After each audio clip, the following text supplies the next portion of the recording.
Welcome to the RD2BE Podcast. Each week we sit down with a different registered dietitian nutritionist to showcase the diversity of opportunity in the dietetics profession. Our aim is to dismantle the notion that there is a traditional career path. I'm Carl Barnes, the registered dietitian behind the scenes of RD2BE. And I am Jenna Warnock, the RD2BE host. Our RD guests share their stories, career paths, and advice to help students like us succeed in the profession. Welcome back to another week of the RD2BE Podcast. I'm your host, Jenna, and this week we're sitting down with another dietetic internship to showcase, just to show the plethora of different opportunities that us aspiring registered dietitians have to offer. We're super excited to re-feature Miss Cheryl Bacon. She's the Dietetic Internship Director at UChicago Ingalls Memorial Dietetic Internship Program. They made a whole lot of changes to their program for this upcoming new year, which is why we have her again as a guest, just to re-showcase her almost new program. And so, thank you for taking the time to talk about your program again, Cheryl. Yeah, thanks for having me. I'm happy for the opportunity to be able to share all of our exciting new changes. Yes, awesome. And so just kind of to kick things off there, given that you were a past guest a little over a year ago, can you discuss what prompted you to reach out and re-record your program? What specific changes made you want to reach out? Of course. Yeah, it's a big change that we're all talking about in the profession, right? It's the Commission on Dietetic Registration increased eligibility requirements to become a registered dietitian effective January 1, 2024. And so with the incoming class, I had to make a decision as to what program format we were going to select. Previously, we thought of accepting only those with a graduate degree and continuing our 10-month program.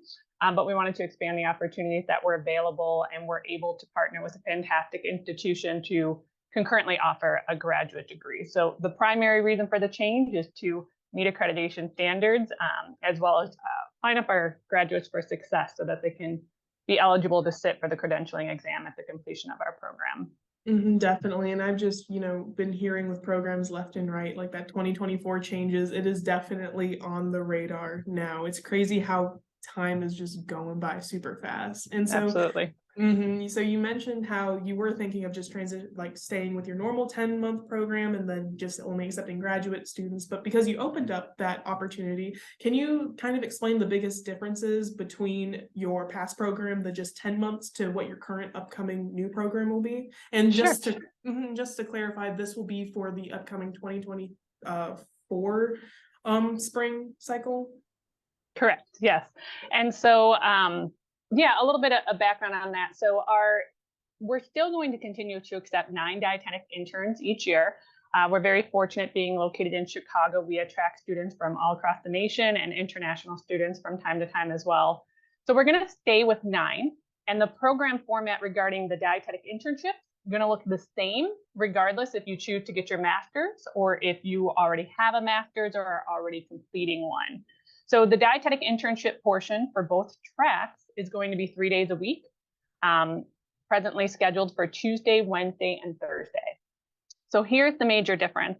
If you're interested in our track 1, which is our combined Masters of Science and Dietetic Internship, we're giving you the flexibility to complete an online asynchronous graduate degree at the same time as you're doing those rotations. So we're giving you a break on Monday, Friday, and the weekends to go ahead and complete those courses on your own schedule and what works best for you. For track 2 in our dietetic internship only, those individuals may be already in the process of completing a graduate degree elsewhere, or they have other responsibilities that life throws at them. Maybe they need part-time so that they can work a little bit throughout the program or meet other demands that they have in their lives. So in total, we're accepting 9 interns, and as an internship director, I'm looking for the best intern candidate.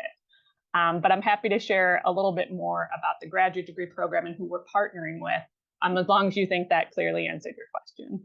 Oh, yes, for sure. And we definitely do kind of want to dive into, honestly, the next question is just describing the structure for the MSDI track specifically. And you did kind of describe what the standalone looks like, where it's just you're translating the previous dietetic internship layout into the current standalone layout. But so could you just kind of go into your partnerships with the graduate degree program component? Sure. So we had a lot of different opportunities and different potential partners. And I was really looking for a program that offered the flexibility for our students, as well as has a history of online graduate courses offering. I also wanted somebody who I can work with so that we can try to make it as seamless as possible for our interns. So it felt like one program, even though we are part of UChicago Medicine, which has the University of Chicago. There are no clinical nutrition programs or really appropriate programs offered at that university. So really tried to expand who might be a good match for us, and ultimately very excited to partner with Rosalind Franklin University of Medicine and Science. They're located in the Chicago area as well, but they've been doing online graduate nutrition courses for over 20 years. So they are well established as far as how to deliver these courses. They have been delivering the courses for busy working professionals. So traditionally, they have accepted those who already have an RDN credential. And now we're working with them so that they're going to accept our interns as well. So as mentioned, all their courses are offered online and it's asynchronous, which means there's no scheduled time. You have your deliverables, you know what you need to do as a graduate student. And if you work best at 4 a.m. in the morning, power to you. If you're more of an 11 p.m. or whatever works best, somewhere in between, you get to go ahead and organize your day and your time to complete those courses. Awesome. And then can you kind of describe the tuition differences between the two options, kind of going to the technical nitty-gritty stuff? Of course. And so there will be two. So for the dietetic internship portion, again, if you're interested in track 1, combined MSDI, or track 2, DI only, the tuition's the same. It is $11,500, and that's a one-time program fee to cover either the 20-month program, which is track 1, or the 17-month program, which is track 2. And then there's, in addition to the tuition of $11,500, there's $300 fees. And what that pays for is essentially everything throughout the program, including your scrubs, your lab coats, any office supply, computer usage, desk space while you're in the office, even down to the free copies, which I know can sometimes be a headache when you need to go ahead and produce those as well. And so even though the program runs into a second year, that internship tuition is just a one-time cost. And we do have payment plans available for that as well. So if you're interested in track 1, the graduate degree at Rosalind Franklin University, that will be a separate cost. One thing that we're super excited about is because of our relationship, they are offering all of our interns a 15% tuition scholarship. And so we have 2 fantastic graduate degree offerings, either, and let's make sure I get this correct, an MS in nutrition education or an MS in clinical and lifestyle nutrition. So the applicants get to choose which graduate degree they're more interested in. One of them is 45 credits and the other is 46 credits. And taking into consideration the tuition scholarship that I talked about and the current fees per credit hour, that would be just over $40,000 a year tuition, which is pretty comparable to other programs in the Chicagoland area. Definitely. And then just kind of to make sure we have all the tuition information out there, Sure. Is it the flat rate whether you're in state or out of state with Correct. the degree? Awesome. Yeah, great question, because they are an online program. Financial aid is available for the graduate degree portion, and that they have a financial counselor that you can work with. Regarding the dietetic internship, we do not have financial aid available. But as I mentioned, we do have payment plans, and I'm always pushing out any scholarship opportunities to my interns as soon as they match to the program. And it's definitely good, just being accommodating, understanding, just like doing your best to meet the interns' needs to make sure they can do the best that they can, especially like with something really unique that I've heard about your program is that part-time component for both the standalone and the MSDI program. And so and you did kind of touch a little bit about what made you decide to do the standalone DI as part-time as well instead of full-time, but can you kind of describe the entire thought process of why you're strictly only doing part-time for that standalone DI, or kind of, just lay the framework of where that's a great question. There were a couple components that went into it. I think the primary thing was I have my affiliation agreements. I have my sites that I place my interns at. We have over 20 different partnerships here in the Chicagoland area. And I had to think of them first and make sure that I didn't overburden them with the amount of interns that I have in a space. Because eventually I'm going to have an overlap and I'll have 18 students at one point in time, in which cohort 1 would be in community, food service, management, and wellness rotations. And in year 2, you would be in clinical. So given the limitations in some clinical sites, even including here at the hospital system that we're at as well, we don't want too high of an intern to preceptor ratio. I wanted to make sure that, again, we didn't have an overlap of students in cohort 1 and 2 in clinical rotations at the same time. So in order to be able to do that, I had to keep the rotation structure the same. And as I thought about that, I still thought it would be ideal because there are so many students and pathways that they need right now during this time of transition. I've heard a lot about how students are looking for part-time program options so that they can meet the other demands of what they have going on in their life. And so I figured, let's go ahead and give it a go for this year and see if that's an attractive option for students. As mentioned, once we go through all the application process, from an internship perspective, we are just looking at who can be the best intern for us here at Ingalls. I am not dedicating a certain amount to go for the MSDI or the certain amount for DI only. It may work out on matching days that everybody's a part-time DI student or vice versa. So we'll just see what kind of opportunities applicants are looking for, and that'll help us to decide if we're going to continue with that same format in future years. Yeah, and you did make that note of just wanting to have the disclaimer of, given that this is your first year doing the program, there may be trial and error, certain modifications that interns have to look forward to or just be on the radar. But I think definitely just with the layout of your program, you do put your interns first, and you do put their, like, you know, what their priority is in the internship first, and you will communicate, you know, like you'll definitely communicate if anything does change or if there are modifications, which Absolutely. And I think that's great. And so one note that I did think about whenever you mentioned how, hey, with the part-time standalone option, that gives interns extra time to fulfill the additional requirements of the graduate degree, whether it's with partnership with the Rosalind Franklin University or a separate university. And so what that made me think of is, well, this is my first question. For the standalone DI, will you be both accepting interns that have not had a graduate degree yet and have had a graduate degree? Are you accepting both parties? Great question. Yeah, we're trying to be as flexible as possible this year. Over the past several years, I have accepted interns who are almost done with their graduate degree, but not quite. And so we wanted a space for those individuals too, who are looking for a program that will take them when they're almost done. And so they may be just a few courses in, they may have just a few courses left. I'm trying to work with everybody on an individual basis and encouraging folks to reach out to me to discuss their current situation. Again, because we're just trying to meet the needs of most right now, given this period of transition. And so to summarize, yes, we will be accepting those who already have a graduate degree. We will also be accepting individuals who are currently enrolled in a graduate program elsewhere, not with Rosalind Franklin University, or certainly it can be if they are already enrolled as well. But we'll consider both of those applicants going forward. Awesome. And then kind of like pivoting more towards if they're deciding to take a graduate degree outside of the options that you have, or they're planning on getting a graduate degree before taking the program, do you have any recommendations for types of graduate degrees that they could pursue that could align well with your dietetic internship? Yeah, that's a good question. Again, right now, I think a lot of programs, and including the Commission on Dietetic Registration, just being flexible. You know, what interest does the student have? You can have a graduate degree in nutrition, of course, or it could be an MBA. It could be a Master's of Public Health.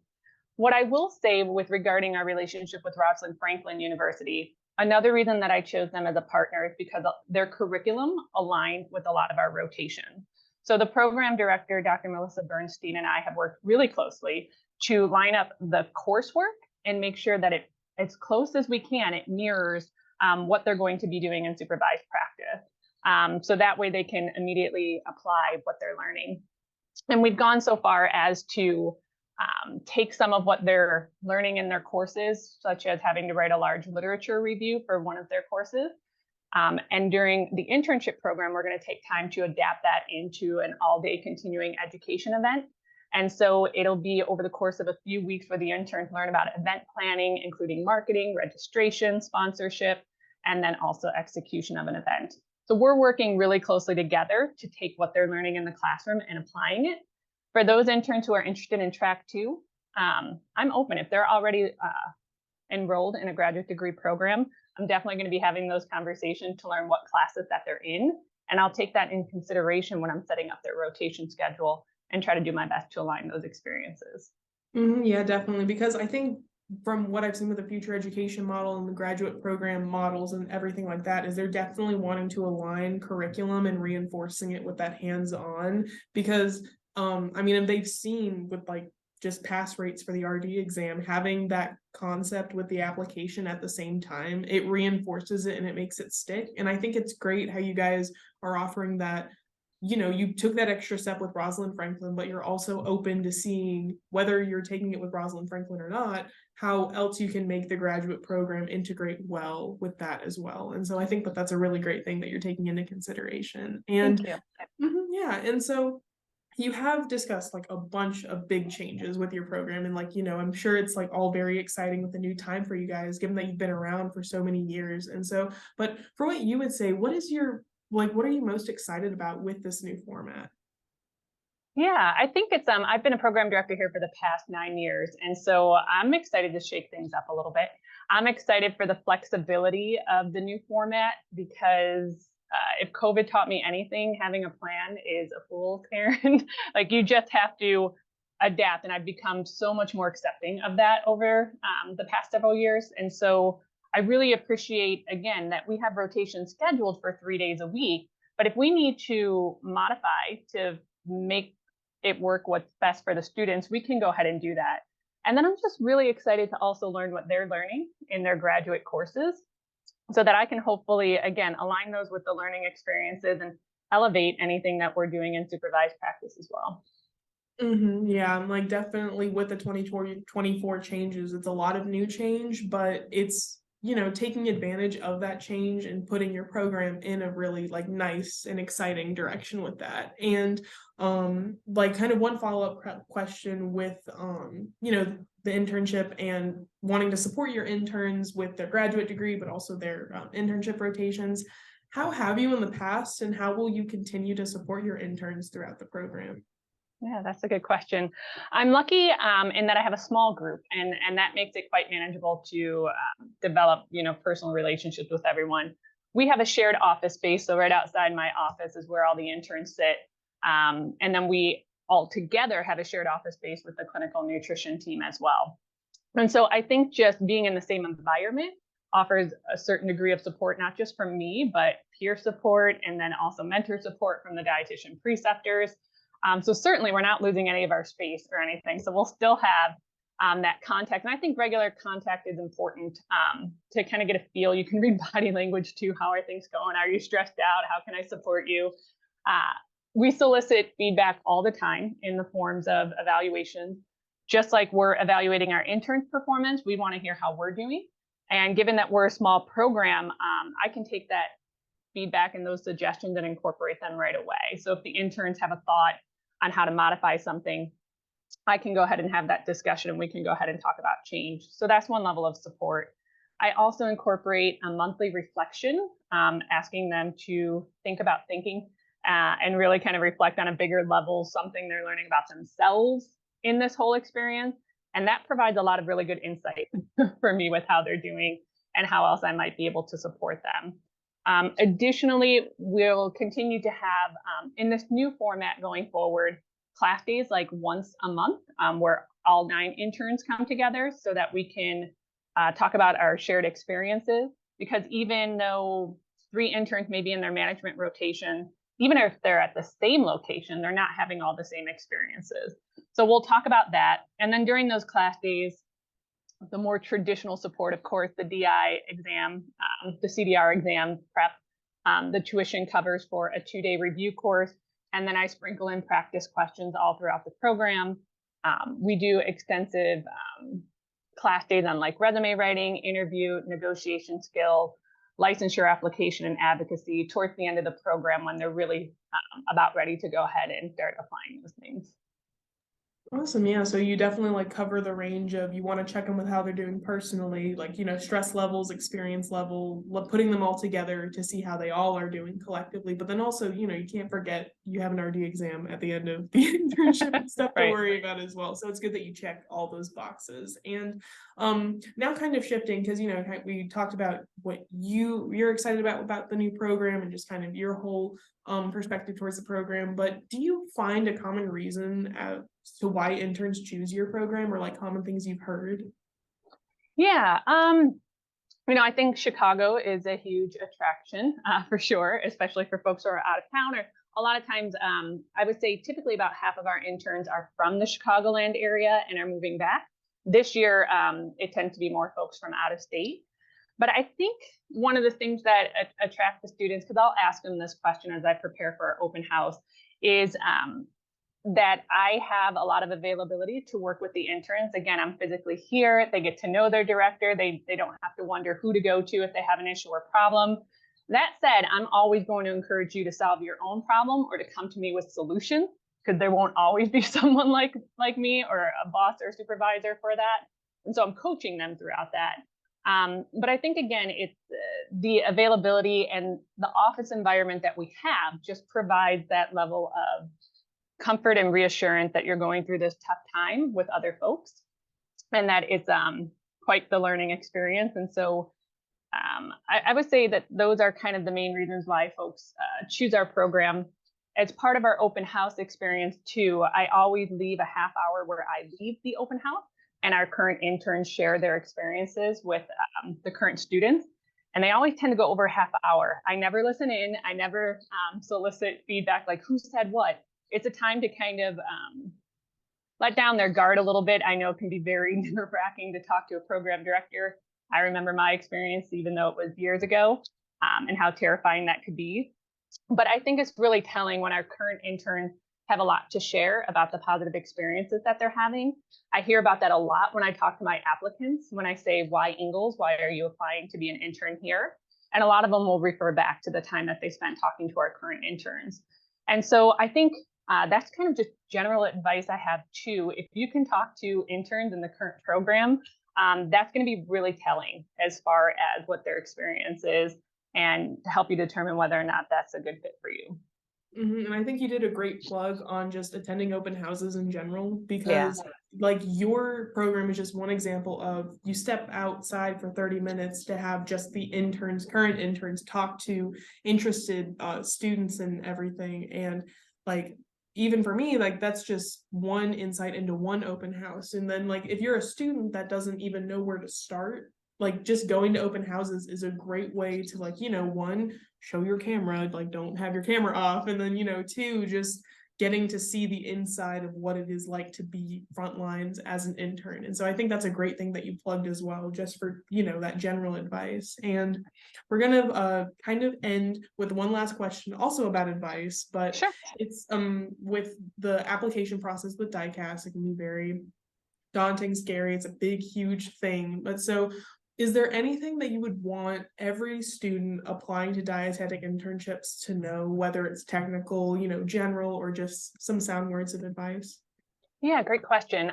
Regarding the technical stuff, I'll defer on that just because the web admin and DICAS platform changed entirely this year. So one more thing for the poor applicants this year to deal with, the 2024 degree requirements, and then DICAS looks different. Now program directors are learning it ourselves as well. So my advice will be a little bit more general, and it ties into what I shared earlier, in that make sure that wherever you're applying to is a good fit for you. And to determine that, it can be an open house. I get it. People are Zoom fatigued, everything else. Open houses are just not what they used to be now that they're virtual. They're more accessible, but it doesn't give you the same feelings and vibes. So I highly encourage you, wherever you're interested in going, reach out to that program director, have a one-on-one conversation with them. We get a ton of applications and everybody looks pretty similar on paper. And so, with some exceptions or whatnot, but we all have certain criteria that we need to meet in order to be eligible for application. So what's going to make you stand out is if you have that conversation and I remember talking with you, what impression that you made. And really the impression is you're a good communicator and you're asking specific questions about our program that cannot be answered on the homepage of the website. So really and ask for students' email addresses or contact information. Ask to be connected with current interns in the program so that you can learn if that'll be a good fit for you. We always get asked what will increase my chances of being matched with your program. And I say, if you can demonstrate to me that you want to be here, because we want people who want to be here. Otherwise, it's a really long 10 months. Now it's going to be a really long 17 or 20-month program. So do your homework, know what you're getting into. And if the website's not clear, reach out and have a conversation with that program director, or if they can put you in contact with the coordinator, whoever's responsible for running daily operations, and ask your specific question to learn more. Yeah, I think that's a great thing to end on, and just you never know where that reach out or where that conversation will go. But yeah, so thank you so much, Cheryl, for talking about your program. I'm super excited for what it looks like for you and the future interns, and I know that all the listeners will learn just a great deal about your program. So yes, thank you so much for joining us tonight. Thank you. I appreciate the opportunity.